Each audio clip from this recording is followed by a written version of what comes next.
Je pense qu'il est important que tous les Sénégalais et toutes les Sénégalaises mesurent la gravité des moments que nous vivons. Il est extrêmement difficile d'intéresser les Sénégalais sur des questions qui relèvent d'une certaine technicité, particulièrement quand il s'agit des finances et du budget. Mais en langage très simple, je voudrais que les Sénégalais comprennent la situation. Et il était important pour nous de dresser cette situation de référence bien avant de vous présenter le nouveau référentiel le 7 octobre. Vous ne pouvez pas faire des projections sur les 25 prochaines années si vous n'avez pas fait l'état des lieux et la situation dans laquelle vous trouvez le pays. C'est d'autant plus important que, en tant qu'acteurs politiques, nous avons promis aux Sénégalais. Nous avons mené une lutte politique pendant 10 courtes et longues à la fois années, qui ont été consacrées par l'élection du président Bassirou Diomaye Faye.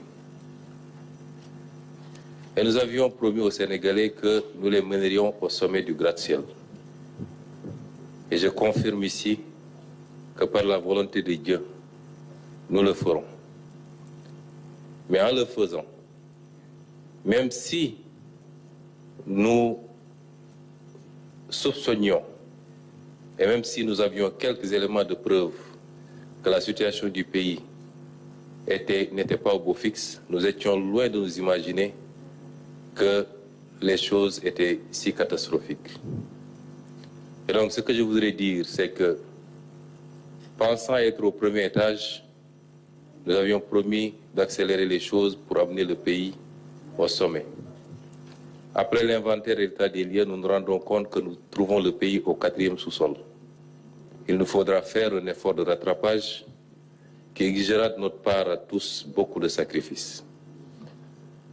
Mais en langage beaucoup plus simple, ce que le ministre vient de nous dire, c'est que les autorités que nous avons remplacées ont menti au pays et ont menti aux partenaires en falsifiant les chiffres publics, en donnant des données erronées, au moins sur les 3 aspects qu'il a soulevés, mais vous pouvez le considérer sur tout autre aspect, en l'occurrence ici, le déficit public, qui est au double de ce qui a été annoncé pendant tout ce temps. La dette publique, qui est 10 points plus élevée que ce qui a été annoncé. Et de manière constante d'ailleurs, de 2019 à 2023. L'exercice aurait pu remonter plus loin. On aurait su ici, la tendance avait pris départ un peu plus tôt, mais les 4 exercices nous suffisent pour voir à quel point le régime du président Macky Sall a menti au peuple, a menti aux partenaires, a tripatouillé les chiffres pour donner une image économique, financière et budgétaire qui n'avait rien à voir avec la réalité. C'est d'une gravité extrême. D'une extrême gravité. Sur le 3e point, il a abordé la question du surfinancement. De manière très simple, ça veut dire simplement que les partenaires avaient accepté que le Sénégal puisse aller en termes de levée de fonds au-delà de ce qui était annuellement autorisé en prévision du début des 4 premiers mois de l'exercice 2024 qui, dans tous les cas, étaient des exercices incertains au regard des élections qui se profilaient. 600 milliards qui n'auraient dû être dépensés qu'à partir du 1er janvier, mais que le régime sortant a dépensé avant notre arrivée au pouvoir, c'est-à-dire avant 2024, sur l'exercice 2023, ce qui est extrêmement grave. Il est important d'insister sur ce point parce que la manipulation a voulu faire croire aux Sénégalais qu'il y avait un problème avec le surfinancement et que c'est notre régime qui a utilisé ces fonds, ce qui est totalement faux. Ça a été utilisé et de manière injustifiée pour plus de 300 et quelques milliards par l'ancien régime. Et au moment où on parle, nous ne trouvons nulle trace de l'utilisation de ces fonds. Je voudrais, avant de donner la parole à Monsieur le ministre de la Justice, saluer ici le courage d'un homme, le président de la République. Parce que le ministre ne l'a pas suffisamment abordé, en dehors de l'aspect misreporting, mais cet exercice auquel nous nous livrons aujourd'hui est un exercice risqué pour un État, puisqu'il peut avoir des impacts aussi bien dans nos relations avec les partenaires qu'au niveau du marché. D'autres régimes auraient préféré fermer les yeux et continuer dans la politique du bricolage et du mensonge. Quand nous avons découvert la situation, nous avons tenu des réunions en présence des ministres concernés. Des doutes subsistaient, légitimes. Et le président de la République a donné une réponse très simple. Je ne démarrerai pas ce mandat dans le mensonge, je ne le déroulerai pas dans le mensonge et je ne le terminerai pas dans le mensonge. Quelles que soient les conséquences de cette situation, je dirai la vérité au peuple sénégalais. Et je dis que Dieu aime le Sénégal. Parce que si on avait été inscrit dans la continuité, je puis vous assurer que ceux qui sont à l'origine de cette situation ne l'auraient jamais présenté tel que nous le ferons aujourd'hui. Et le peuple sénégalais aurait été rattrapé tôt ou tard par les conséquences catastrophiques. Nous avons vu énormément de pays se retrouver en situation quasiment de faillite parce que leurs élites ont préféré taire la vérité et continuer dans la manipulation. Je voudrais saluer le courage de cet homme également. Quand le Sénégal devait être programmé au FMI au mois de juillet, il a pris la décision de ne pas présenter le dossier du Sénégal et a dépêché le ministre des Finances pour aller le dire au FMI, aux États-Unis, et leur dire nous préférons ne pas avoir de décaissement plutôt que de le faire sur une base erronée et demain en subir les conséquences. Certains manipulateurs ont voulu dire aux Sénégalais que le FMI a reporté le rendez-vous parce qu'on aurait opéré des levées de fonds. C'est totalement faux. C'est à notre initiative et seulement à notre initiative. C'est nous qui avons demandé au FMI. Et le FMI pourra démentir si ce n'est pas vrai. C'est nous qui avons envoyé, dépêché une délégation pour dire au FMI que nous préférons reporter ce rendez-vous, le temps de terminer le travail que nous étions en train de faire et de pouvoir nous présenter à lui dans des conditions qui reflètent la situation du pays. Ces précisions sont extrêmement importantes parce que nous sommes dans un pays de manipulation, de diffusion de fausses nouvelles à longueur de journée. Et sur ces questions, j'inviterai tous les Sénégalais à beaucoup plus de retenue parce qu'il s'agit de l'image du pays et de sa crédibilité à l'extérieur. C'est des questions qui relèvent à la limite de sécurité nationale. Et tout Sénégalais qui se prononce, quelle que soit la liberté dont il dispose, doit le faire sur la base de chiffres, de faits et d'informations vérifiées. Je m'en limiterai à ça. Et ces données ou ces informations qui ont été produites ne seront jamais démenties par ceux qui en sont les auteurs. Des ministres ont été présentés ici comme étant les meilleurs ministres des Finances que la République n'ait jamais connus. Le ministre Moustapha Ba, le ministre Amadou Ba, d'abord en tant que ministre et en tant que Premier ministre. et même le président de la République Macky Sall, et tout ce beau monde a menti aux Sénégalais, a menti au peuple, a menti aux partenaires pour pouvoir simplement bénéficier de fonds et qui, j'y reviendrai après, le plus souvent ont été détournés de leur objectif. C'est une situation d'une extrême gravité qui appelle à l'exercice de situation des responsabilités, mais également la nécessité d'en tirer toutes les conséquences. C'est pourquoi je vais donner la parole à M. le ministre de la Justice qui donnera quelques éclairages sous l'angle juridique. Monsieur le ministre, vous avez la parole. Je vous remercie, Monsieur le Premier ministre. Monsieur le Premier ministre, Monsieur les ministres, Mesdames et Messieurs les ministres, Mesdames et Messieurs, le rapport que vient de nous livrer le ministre de l'Économie, du Plan et de la Coopération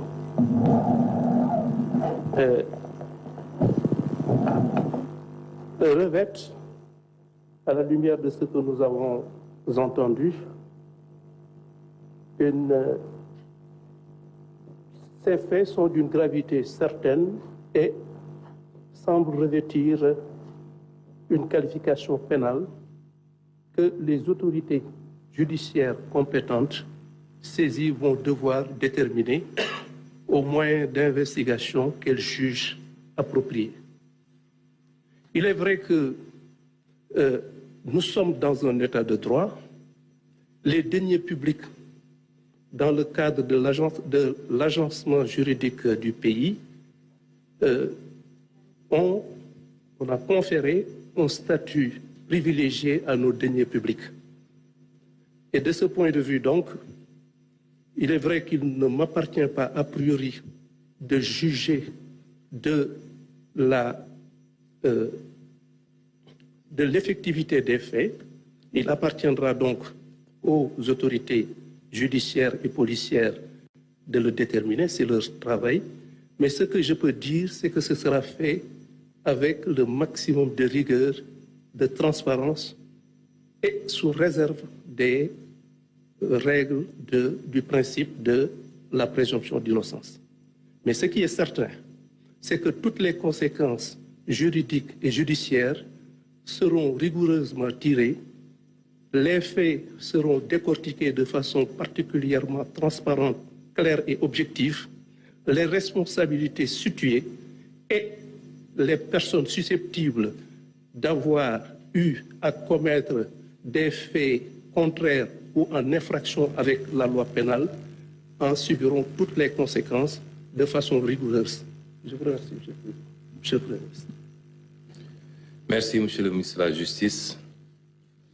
En conclusion, en tout cas, je voudrais dire que le peuple sénégalais doit comprendre qu'on est à un tournant extrêmement important de la vie de la nation. Quoi de plus normal d'ailleurs que nous ayons choisi ce jour, que ce jour ait coïncidé avec la célébration de ce douloureux événement qui est là, le naufrage du bateau de Joola. Certains ont voulu dire pourquoi organiser ça ce même jour. Mais symboliquement, c'est la somme de nos négligences coupables et celle de nos autorités politiques qui est à la base de toutes les catastrophes que nous vivons. Si on en est là, c'est parce que malheureusement, des comportements comme ceux que nous voulons de décrire ont privé le pays d'un certain nombre d'atouts qui jettent aujourd'hui les jeunes dans les océans. Ont privé le pays d'un certain nombre d'atouts qui auraient réglé la question des inondations, puisque 750 milliards sont supposés avoir été engloutis. Il ne faut pas sous-estimer ces comportements. À chaque fois qu'on ment au peuple et à chaque fois qu'un centime est détourné de son objectif, c'est une infrastructure, c'est des décisions de politique publique qui auraient impacté positivement sur la vie des Sénégalais qui aura été compromis. Et c'est pourquoi nous voulons que le peuple sénégalais mesure la gravité de cet instant. Le vrai débat, il est là. Ce n'est pas les diversions qu'on nous sert tous les jours à travers les médias et les réseaux sociaux. Les vrais débats dans les pays démocratiques avancés sont de cet ordre-là. Parce que c'est ça qui impacte sur la vie des Sénégalais. Et non pas les débats de personnes à longueur de journée. Et je voudrais dire ici que notre combat politique pendant toutes ces années n'a été autre chose que ça. Et nous serons à la hauteur parce que ceux qui ont donné leur vie pour que ce projet aboutisse, nous devons nous hisser à leur hauteur et les rendre fiers d'avoir combattu. Aujourd'hui est un jour important, un point de départ qui, au-delà de la présentation de ces chiffres, doit marquer une nouvelle page dans la vie de ce pays et dans la gestion des affaires politiques. Nous respectons donc la parole donnée au peuple. Cette parole est reflétée par tout notre combat. Sur ces considérations, pendant 10 ans, nous avons alerté. Je me rappelle qu'en 2018, en tant que député, j'adressais aux représentants du Fonds monétaire ici à Dakar une correspondance pour attirer son attention sur le dépassement sur les ressources extérieures de plus de 300 milliards. Cette correspondance avait été préparée par l'actuel président de la République et une petite équipe. Nous avons toujours alerté. Et j'ai toujours dit sur la tribune de l'Assemblée nationale qu'on ne gouverne pas un pays dans le mensonge et dans la manipulation. Aujourd'hui, que nous sommes aux affaires, nous pouvons plus aisément prouver aux Sénégalais jusqu'à quel point ils ont été manipulés. Mais rien ne sera plus comme avant. En ne présentant pas notre dossier au FMI par devoir de vérité, nous nous sommes ainsi passés de ressources de l'ordre de 230 milliards de francs CFA au mois de juillet 2024. Mais c'est la responsabilité de ceux qui ont manipulé les Écritures et qui ont privé le pays de ses ressources.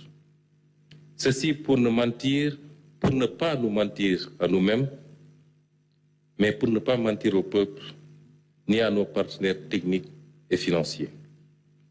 Notre nouveau paradigme sera désormais de ne plus attendre, moyennant des financements, qu'on nous pose des conditionnalités qui sont des évidences et des exigences que nous devrions nous-mêmes adopter.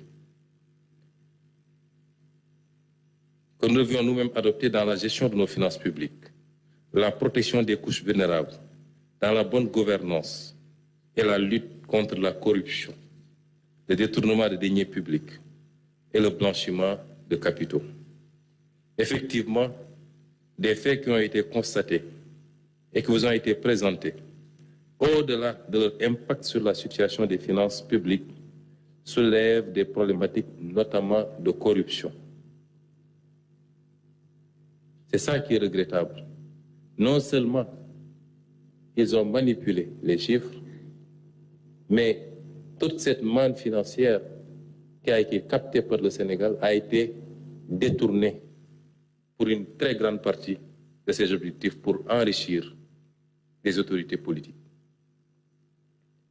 Et donc la politique d'endettement effrénée a donné lieu à l'utilisation des ressources de façon non transparente et favorable à une corruption généralisée. L'endettement par le biais d'offres spontanées. Là, nous abordons la méthodologie, le modus operandi pour détourner en masse les deniers publics. Ce n'est pas l'objet de ce point de presse. Et ultérieurement, comme je l'ai dit, sur chacune des questions qui sera évoquée, des ministres et des directeurs généraux viendront faire la situation détaillée. Mais le recours spontané, quasi spontané, à la méthode des offres spontanées d'investisseurs dans des conditions nébuleuses et l'utilisation abusive du secret défense. Plus de 2500 milliards ont été dépensés ces 4 dernières années sous le sceau du secret défense pour échapper aux règles des marchés publics. Et bonjour les dégâts. Et donc toutes ces pratiques ont facilité la corruption. Plus de 25 000 milliards de CFA ont été mobilisés, offrant un champ illimité à toutes les dérives. De telles pratiques, y compris celles consistant à contracter des crédits bancaires hors du circuit de contrôle budgétaire, ouvrent la voie des dérives dans l'utilisation discrétionnaire des ressources. Le Trésor public s'est retrouvé dans une situation où il n'est au courant de ces opérations qu'au moment de leur effectivité ou au moment du remboursement des prêts contractés.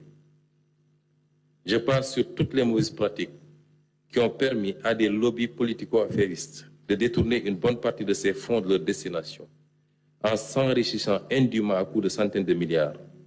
Il en va de la pratique des remises gracieuses.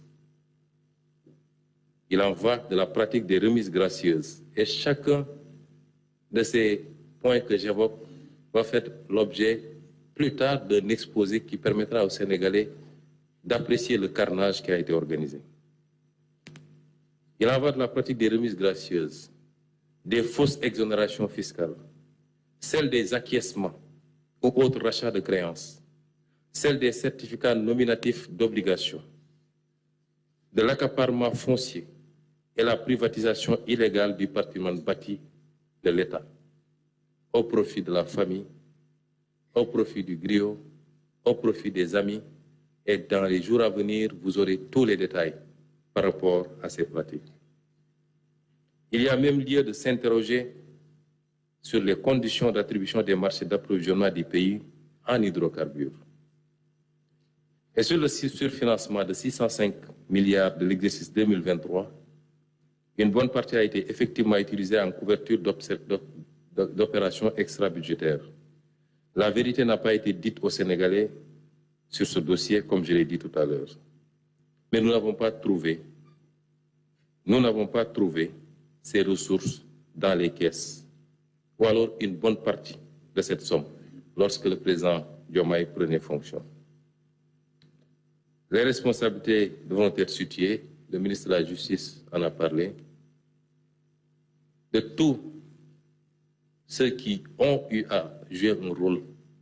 J'ai parlé du ministre Moussa Faba, j'ai parlé du ministre et du Premier ministre Amadou Ba, j'ai parlé du ministre des Finances Abdoulaye Daouda Diallo, Monsieur le Président de la République Macky Sall, qui ne pouvait ignorer ces pratiques, devront expliquer aux Sénégalais pourquoi et comment ils ont pu plonger le pays dans cette situation.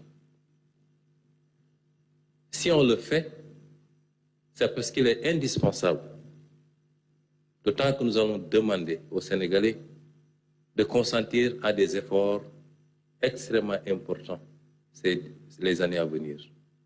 Le ministre de l'Économie en a abordé certains, sur la subvention, sur la fiscalité et sur beaucoup d'autres aspects. Vous ne pouvez pas demander au peuple de faire ces efforts sans pour autant que ceux qui sont les auteurs de ce carnage puissent venir justifier devant ce même peuple leurs actes. Et c'est extrêmement important. Mais je ne voudrais pas terminer sur une note négative. Je veux parler au peuple sénégalais. La situation est certes pas reluisante. Nous nous y attendions, même si ce qu'on découvre dépasse l'entendement. Mais elle n'est pas irrécupérable pour autant. On a beaucoup parlé de nos relations avec les partenaires. Moi, je crois d'abord et surtout à nos efforts endogènes pour faire face à cette situation et prendre notre destin en main. À un peuple qui veut, rien n'est impossible. Et ma conviction, c'est que le peuple sénégalais veut. Et il a aujourd'hui la locomotive qu'il faut. Il a des dirigeants, et je le dis ici, sans fausse modestie, il a des dirigeants intègres, compétents, avec une vision qui sera présentée, qui a été présentée, mais qui sera opérationnalisée à partir du 7 octobre. Des équipes dynamiques, majoritairement jeunes, qui ne ménagent aucun effort pour atteindre le résultat, qui sont dans un engagement patriotique, désintéressé. Pour que ça marche, il faut que le peuple se hisse à la hauteur de ce leadership, en l'accompagnant, en privilégiant le débat qualitatif, en répondant présent à l'effort de développement qui doit tous nous interpeller. Il y aura beaucoup d'efforts à fournir. Churchill avait dit à son peuple en pleine guerre qu'il ne leur promettait pas. Tout ce qu'il pouvait leur promettre, c'est du sang et de la sueur, mais qu'au bout, il verrait la victoire. Nous n'en sommes pas à ça. Nous demandons simplement au peuple de consentir un tant soit peu de sacrifice, chacun et chacune d'entre nous. Et quand nous leur présenterons la nature de ces sacrifices, qu'on fasse l'effort de dépassement qu'il faut, qu'on fasse preuve de beaucoup d'altruisme pour que la chose que nous gérons en commun puisse prospérer. Parce que si elle prospère, chacun d'entre nous individuellement va prospérer.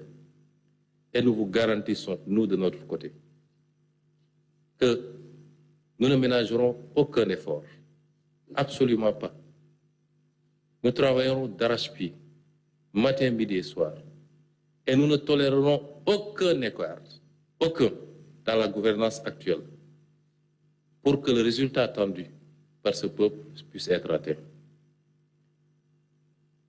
Et ceci est d'autant plus important que des pays avant nous sont passés par ces épreuves, et sur des dates beaucoup plus récentes.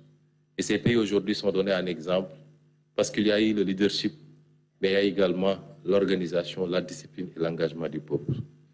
Je vous remercie pour votre écoute et nous allons passer sans tarder à la version Wolof.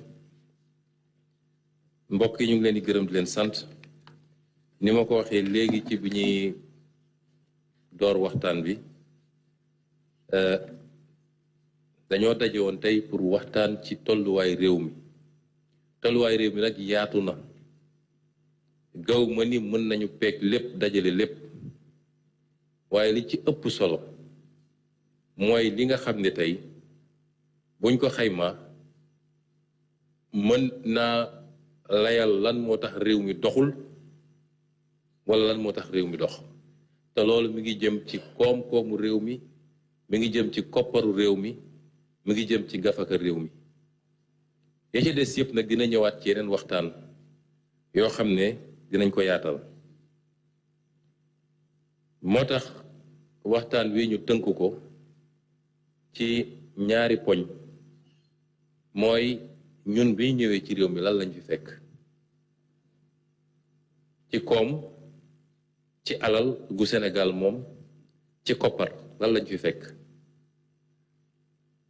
rawatina nag ci yenn aspect yi yenn anam yi mooy bor bi ndax xam ngeen ni réew yi dañuy leb ni nit ñi di rebe waaye leb boobu dañ ko war a teg ci ay charte lu ko mooy rek mun na sànkam réew donc lan lañ fi fekk ci bor bi lan lañ fi fekk ci matadi ci wàllu xaalis mooy yow la nga soxla pour tabax sa kër daanaka téeméer la waaye li nga am yow te moom ko juróom-ñeent fukk la ñu ne la dox diggante juróom-ñeent fukk ak téeméer nag ngay def ba feccali ko loolu lan lañ fi fekk ci réew mi waaye mu am ñetteelu poñ